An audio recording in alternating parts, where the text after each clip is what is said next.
안녕하세요, 마스터 최입니다. 우리가 운동을 처음 시작하면 가장 많이 다치는 곳 중에 하나는 어깨일 텐데요. 어깨에 한번 문제가 생기면 다른 운동을 할 때도 어깨는 반복적으로 사용되기 때문에 스트레스가 이만저만이 아닙니다. 그래서 열심히 어깨 보호하는 방법을 찾아보고 운동법이나 스트레칭들을 많이 따라하게 되잖아요. 그런데 이게 시원하게 해결되면 좋은데 사실은 우리가 원하는 만큼 잘 효과가 나타나지 않을 때가 많죠. 우리가 놓치고 있는 게 뭔지 오늘 시원하게 좀 긁어드리려고 합니다. 우리 어깨는 생각과 다르게 굉장히 복잡하게 움직이면서 팔의 움직임을 보조합니다. 따라서 이 어깨의 움직임을 이해하지 못한 채로 계속해서 운동을 하는 것 자체가 굉장히 수박 겉핥기로 운동이 끝날 때가 많습니다. 그럼 너무 답답하잖아요. 그래서 준비해봤습니다. 이번 영상 끝까지 보시면 이제 우리 어깨가 어떻게 움직이는지 더 쉽게 이해할 수 있을 거고요. 또한 어깨에서 고질적으로 생기는 문제들이 왜 그냥 스트레칭이나 숨겨진 근육을 강화한다고 해서 문제가 해결되지 않고 반복되는 건지 조금 더 근본적인 해결책을 얻을 수 있을 겁니다.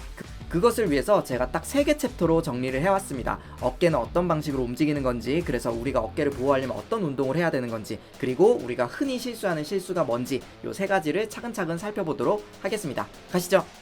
자, 오늘 이야기는 우리 어깨가 어떻게 작동하는지 중요한 구조적 특징을 이해하는 것으로 시작해보려고 합니다. 우리 팔이 어깨에 달려있고 다리는 골반에 달려있잖아요. 언뜻 보면 이 두 개가 비슷한데 이 둘의 구조를 비교하면 되게 재밌는 이해를 얻을 수가 있습니다. 바로 골반과 다르게 어깨는 복합관절이라는 것에 있습니다. 무려 4개의 관절로 이어져 있는 이 어깨는 소켓 자체도 움직이기 때문에 골반보다 훨씬 더 넓은 범위를 움직일 수 있습니다. 여기 영상을 보세요. 날개뼈는 정말 넓은 범위로 움직이고 있는 뼈예요. 이걸 누락하고 팔의 움직임을 설명할 수는 없습니다. 이를 아주 쉽게 설명드리기 위해서 제가 밥그릇이랑 주걱을 준비했습니다. 이게 어깨관절이고 이게 팔뼈라고 예를 들 거예요. 그러면 이게 요렇게 해서 상상을 하게 되는 거죠. 이때 보시면 이 팔이 소켓에 이렇게 들어가 있으면 이 팔이 움직일 때 각도를 한번 보세요. 더 이상 못 올라가죠. 근데 이때 만약에 요만큼 올라갔을 때 밥그릇이 요만큼 이동하면 어떨까요? 그렇죠. 더 갈 수 있겠죠. 마찬가지 내려갈 때도 얘가 고정돼 있으면 여기까지밖에 못 가는데 얘가 같이 움직이면 훨씬 더 넓은 각도로 이걸 움직일 수 있게 될 겁니다. 자, 해서 어깨 복합관절 설명 끝. 우리한테 숨겨져 있는 이 날개뼈의 역할이 바로 이거였어요. 왜 날개뼈의 역할을 강조하는지 이해하시겠죠? 우리가 훈련을 처음 시작하면 초보자들은 이 팔 움직임을 따라하기도 급급하죠. 처음 동작을 배우면 어렵잖아요. 근데 몸에 숨겨져 있는 이 날개뼈를 제대로 움직여주지 않으면 이 팔은 비정상적인 스트레스가 계속 발생이 되는 겁니다. 이게 비밀이었어요. 이거 손맛이 엄청 좋은데 강의할 때 들고 가야겠다. 여러분 움직여야 됩니다. 자, 그러면 이런 이해를 바탕으로 제가 실제로 영상을 보여드리도록 하겠습니다. 어깨랑 팔을 같은 방향으로 움직일 때 팔이 움직일 수 있는 각도랑 어깨랑 팔을 반대 방향으로 움직일 때 팔이 움직이는 각도를 서로 비교해 드릴 거예요. 날개뼈를 반대로 쓸 때 팔의 각도는 훨씬 더 줄어듭니다. 이거는 위로 들 때도 마찬가지, 안으로 모을 때도 마찬가지, 바깥쪽으로 벌릴 때도 마찬가지입니다. 이 밥그릇이 같이 움직이니까 범위가 훨씬 커지죠. 자, 이게 날개뼈는 몸 안에 붙어 있잖아요. 팔은 움직이면 보이잖아요. 이 몸 속에 붙어서 날개뼈가 이게 돌아다니다 보니까 사실은 초보자분들이 그냥 모습을 보고서 날개뼈의 움직임까지 캐치하는 건 사실상 거의 불가능합니다. 그런데 이건 사실 엄청 새로운 사실이 아니고요. 여러분이 이때까지 따라했었던 어깨 보조 훈련이나 스트레칭 대부분들이 이 어깨의 안정성을 회복하고 정상적인 패턴의 이 날개뼈 움직임을 회복하는 과정이 포함되어 있었습니다. 그런데 전문가들의 그런 섬세한 노력에도 불구하고 아무리 바른 패턴을 살리기 좋은 운동들을 따라 하더라도 내가 그 사실을 모르고서 내가 메인 훈련으로 돌아갔을 때는 밥그릇을 전혀 사용하지 않고 혹은 밥그릇을 전혀 강화하는 훈련들을 포함되지 않은 훈련만 계속 반복하고 있다면 이 밥그릇은 계속 약해질 수밖에 없겠죠. 그러면 이제 이 밥그릇을 강하게 똑똑하게 만들면 되겠네요. 그러면 어떤 걸 해야 되는지 제가 챕터 2에서 간단하게 요약해 드리도록 하겠습니다. 자, 일단 제가 현장에서 가장 많이 사용하는 것은 이 손과 어깨를 같은 방향으로 회전시키는 연습부터 시작할 건데요. 동작을 알려드릴 건데 너무 심플하고 쉽기 때문에 기억해 두셨다가 언제든지 다시 할 수 있습니다. 자, 보세요.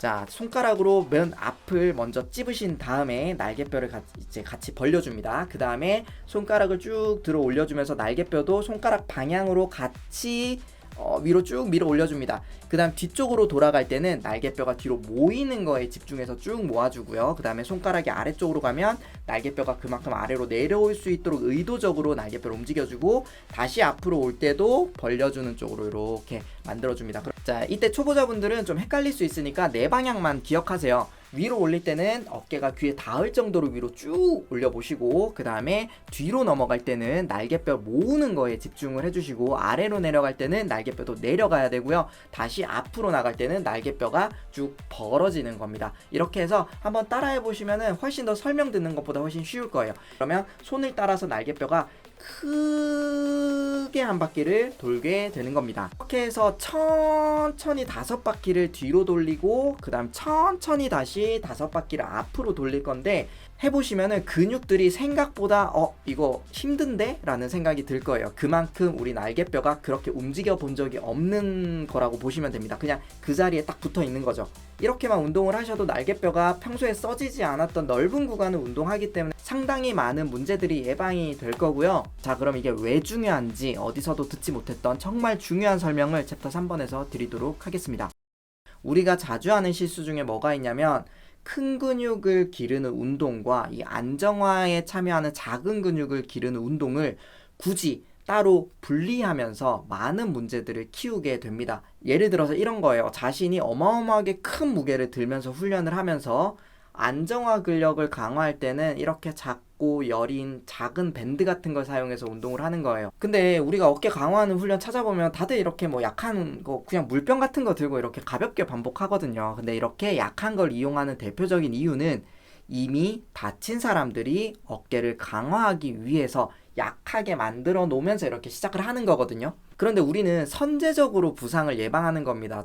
이 정도로 하려고 우리가 이거를 강화하는 거잖아요. 그러면 더 적극적으로 안정화 능력을 개발해야 될 이유가 충분히 있는 겁니다. 이 갭을 제가 처음 지적하는 것도 아니고 유명하신 분들도 이거를 같은 걸 지적을 합니다. 메인 훈련에 비해서 이걸 보조하는 안정화 훈련이 너무 약하게 훈련된다는 거죠. But I'll tell you this, we're not using the same weight. That'd be like saying use the same weight for squats, deadlifts, bench press, tricep extensions, and bicep curls. That's not the way you do this. Now, I'm not saying there's going to be a great variation in the weight that you're using because these are small muscles, and then move my arm out to the side. That's external rotation, okay? Use a 5-on-1, an 8-pounder on one, a 12-pounder on one, a 10-pounder on one. Make sure you're challenging yourself in trying to fatigue these muscles, because remember what I said in the first place. Your problem is likely a lack of strength. If you want to build strength in these muscles to start correcting that huge imbalance, then you better start working on building strength by challenging yourself with weights that would cause you to increase your strength. 이걸 기능 운동에서는 오래전부터 배에 달린 대포라고 비유를 하거든요. 이 비유가 제가 오늘 해드린 밥그릇 예시만큼이나 여러분에게 정말 유용하게 적용이 될 겁니다. 큰 근육에서 나오는 이 폭발적인 힘 있죠? 이거를 거대한 출력을 내는 이 대포에 비유를 하는 겁니다. 뻥 하고 쌓아올리는 이 대포 있잖아요. 그러면 이 대포가 배 위에 달려있다고 한번 상상을 해볼게요. 배 위에서 커다란 대포가 빵 하고 나가면 배가 일시적으로 출렁하잖아요. 이때 작은 돛담배에 엄청나게 큰 대포를 싣고서 이걸 쏘면 배는 어떻게 될까요? 뒤집혀서 침몰하게 될 겁니다. 반대로 엄청나게 튼튼한 배 위에 대포가 있으면 대포를 빵 쏘면 대포의 성능도 올라가고 배도 멀쩡합니다. 따라서 여러분이 큰 근육의 출력이 커지면 당연히 그걸 지지하는 배의 성능도 함께 같이 튼튼해져야 된다는 거. 때문에 이런 이유 때문에 제가 조금 귀찮더라도 처음 운동을 시작하시는 분들은 기초 훈련에 제가 항상 날개뼈가 움직일 수 있도록 훈련에 계속 포함시켜드리는 이유가 바로 이것 때문입니다. 배의 크기를 초반에 좀 키워 놓으셔야 여러분들이 원하는 활동을 할 수 있기 때문이죠. 예를 들어서 우리가 많이 하는 푸시업만 예를 들어서 한번 설명을 해드려 볼게요. 자, 우리가 팔만 사용해서 하는 푸시업은 바로 이런 동작인데요. 이렇게 푸시업을 하는 게 아니라 아까는 손가락을 따라서 날개뼈를 움직였잖아요. 이제는 팔을 굽힐 거니까 손가락이 아니라 팔꿈치를 따라서 날개뼈가 이렇게 움직이는구나, 이렇게 생각해 보는 겁니다. 보세요. 푸시업을 한다고 치면은 팔이 앞쪽에 있으니까 날개뼈 끝까지 밀어주고, 팔이 뒤로 오면, 아까 뒤로 오면 어떻게 된다고 했잖아요. 모인다고 했었잖아요. 그래서 날개뼈도 같이 아래에 있을 때는 모여집니다. 그리고 나서 다시 밀어줄 때는 팔이 앞쪽에 있죠? 그럼 같이 벌리는 쪽으로 이렇게 밀어줘서 이런 식으로 날개뼈를 포함해서 연습을 해주는 겁니다. 이렇게 하면 단점이 있죠. 무슨 단점이 있죠? 들 수 있는 무게도 줄어들게 되고요. 들 수 있는 반복 횟수도 줄어들게 될 거예요. 그렇게 되면 사실 운동하는 맛은 좀 줄어들잖아요. 근데 저는 기능, 퍼포먼스, 성능을 더 우선시하기 때문에 기초 운동에서 이렇게 날개뼈를 꼭 포함해서 중량을 점점 실어가면서 이 날개뼈가 강화될 수 있도록 기초 훈련들을 구성을 해주는 겁니다. 하나 더, 날개뼈가 무너지기 시작하면 그냥 실패로 카운팅을 해버리는 겁니다. 이렇게 하면 장점, 여러분들이 스쿼트에서 무거운 무게 들 때 허리 이렇게 너무 무거운 거 들기 시작하면 허리 동그랗게 말리게 되면 아 이거 더 이상 들면 위험합니다 라고 하면서 미리 다치기 전에 멈출 수 있잖아요. 이런 것처럼 날개뼈가 무너지기 시작하면 내가 지금 이걸 못 드는 거구나 이렇게 생각을 하면 굉장히 많은 운동들에서 부상이 심플하게 예방이 됩니다. 자, 그럼 오늘 내용 정리해 드릴 테니까 들어보면서 잘 이해했는지 한번 체크해 보세요. 우리 날개뼈는 팔의 움직임을 보조하면서 아주 바쁘게 움직이는 뼈입니다. 이 날개뼈의 움직임에 따라서 팔이 움직일 수 있는 각도는 상당히 많은 영향을 받습니다. 따라서 압력이 높거나 빠른 동작에서도 이 날개뼈가 얼마나 기민하고 정확하게 팔을 보조하냐에 따라서 날개뼈의 효율, 어깨의 효율이 크게 차이가 납니다. 이를 쉽게 이해하기 위해서 두 가지 예제를 들어드렸어요. 첫 번째는 밥그릇이랑 주걱 예제, 두 번째는 대포와 배 예제를 들어드렸습니다. 따라서 밥그릇이 기민하게 움직일 수 있어야 되고요. 대포를 쏴도 배가 버틸 수 있을 정도로 밥그릇이 튼튼해져야 됩니다. 때문에 날개뼈의 움직임을 다시 살리는 운동을 배웠고 웜업에 포함시키시고 여러분들이 꾸준히 실시하시고요. 기초적으로 밀고 당길 때 날개뼈를 포함해서 근력 운동까지 실천을 하신다면 1년, 2년이 지나면 어깨가 저처럼 쫀쫀해지는 것을 같이 체감할 수 있을 겁니다. 끝! 자, 저는 날개뼈의 움직임을 항상 포함해서 트레이닝을 하는 편입니다. 원하는 결과가 좀 하이 퍼포먼스를 추구하니까 그렇겠죠. 그런데 막상 날개뼈 트레이닝을 이제 메인 훈련에 포함시키면 단점이 있어요. 운동이 더 까다로워집니다. 날개뼈 무너지지 않는지 카메라로 맨날 찍어봐야 되고요. 날개뼈 무너지면 성공했어도 실패 개수로 카운팅을 하니까 운동하는 맛도 무게도 줄어들고 개수도 줄어드니까 좀 뭔가 낮아지죠. 그러다 보면 이게 성장이 느린 것처럼 느껴지잖아요. 그럼 답답하고 욕심을 내서 그냥 안 하게 되는데 꼭 기억해 주셔야 될 말이 있습니다. 뭐냐면 우리는 느린 속도가 아니라 올바른 속도를 찾고 있는 겁니다. 그러니까 더 성장하고 싶은데 올바르지 않은 속도로 이 요리를 하면 요리가 엉망이 되잖아요.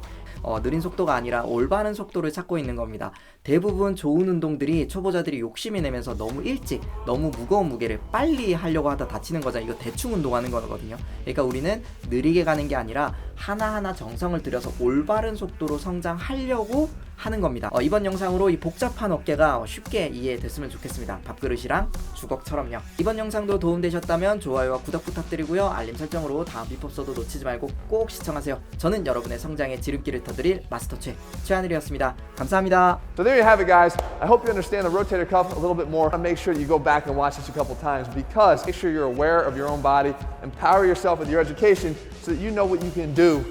And it's not always in someone else's hands. If it doesn't feel right, it might not be right for you. And now you might be able to do something about it.